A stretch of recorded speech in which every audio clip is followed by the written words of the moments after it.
Hey everyone, it's Jake with No Till Kings, and I'm gonna show you how to clean your grinder today. So here we've got our grinder that I've been using. Personally, I use a Santa Cruz Shredder Grinder, but whatever grinder you have at home, once you start using it for a while, it's gonna get gunked up full of, cannabis residue, keef, all sorts of stuff from the plant, and from time to time, it's really good to clean them. So we're gonna show you how to do that. We've got the jar here to put our grinder in so we can let the grinder soak in alcohol. We've got our grinder that has been used quite a bit, and we've got our alcohol. Now I'm using 99% rubbing alcohol or isopropyl alcohol. If you can only get 91%, then go ahead and use that. If you really only have 70% alcohol, you can use that. It'll just have to soak a little longer. The higher percent alcohol, the better, and the quicker it'll kind of melt off those trichomes and help clean the grinder. So before we put this in a jar with alcohol, I'm gonna knock off some of this loose material. It's a little bit of a mixture of keef and plant material. If you're doing this at home,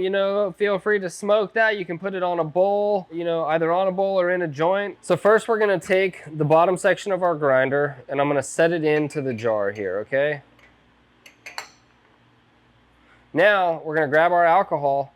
In this top here, I've poked a hole. This is what I like to do. Everyone's got their own style. But I poke a hole in the seal to make it just easier to pour so I'm not wasting all the alcohol as I dump it out. You can see it's coming out, not super fast, but just enough to where I can control where it's going. I'm actually gonna kind of coat the grinder a little bit. And it's gonna end up overflowing, which is the goal because this whole jar is gonna get filled up.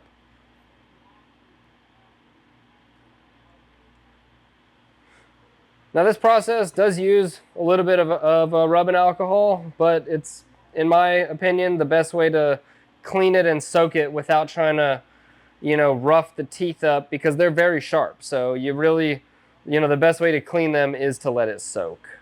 We'll continue filling the jar up with the next piece. This is the middle section of the grinder. And then we will finish it out with the top piece. Now, I would recommend doing this, as often as you need based on how caked up the grinder is. But if you're not really tracking that, at least, once every 3 to 4 months at the minimum. Sometimes people will do it every month or two if you really grind up a lot of flour. And some people go, a year or longer without ever cleaning their grinder. So you can kind of do it based off of how clean you want your grinder to be, how much residue you're comfortable with. Now we're gonna put this last piece in here.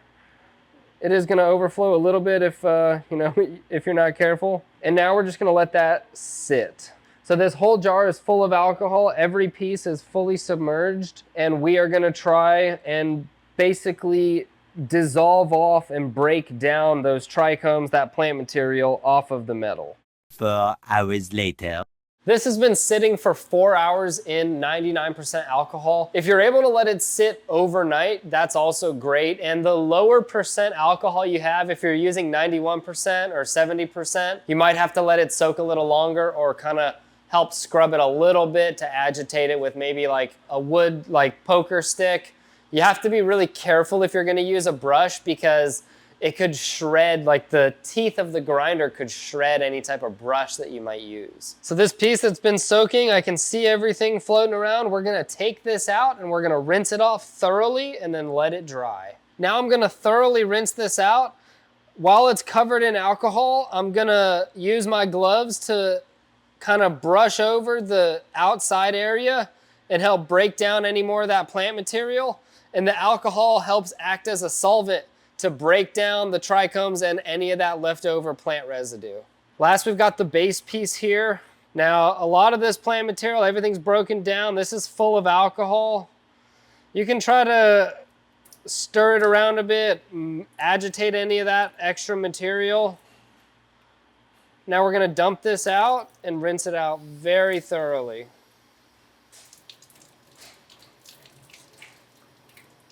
Sometimes there's a little bit of plant residue that you need to wipe off. So you can either use a little tool or like a paper towel that you can make into a point and go around the teeth section and be careful that you're not scraping the paper towel on the teeth. You may hit it a little bit and that's okay. You can rinse it out after because everything is still wet here.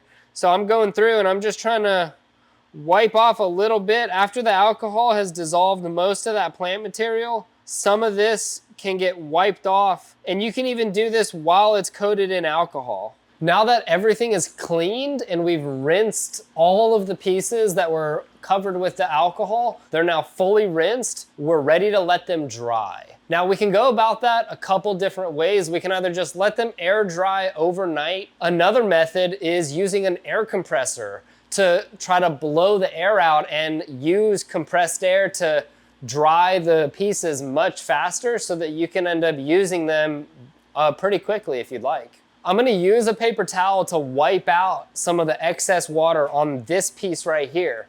And then we're gonna use an air compressor to blow out the water on all 3 pieces, because I don't really wanna use that much to try to wipe out where the teeth are. We risk cutting the paper towel too much, creating little paper particles in there, and I would rather use the air compressor to try to dry the grinder. Thank you for watching this video on how to clean your grinder. Check out our other videos. We have a lot of great educational content. Like and subscribe, and stay tuned for the next one.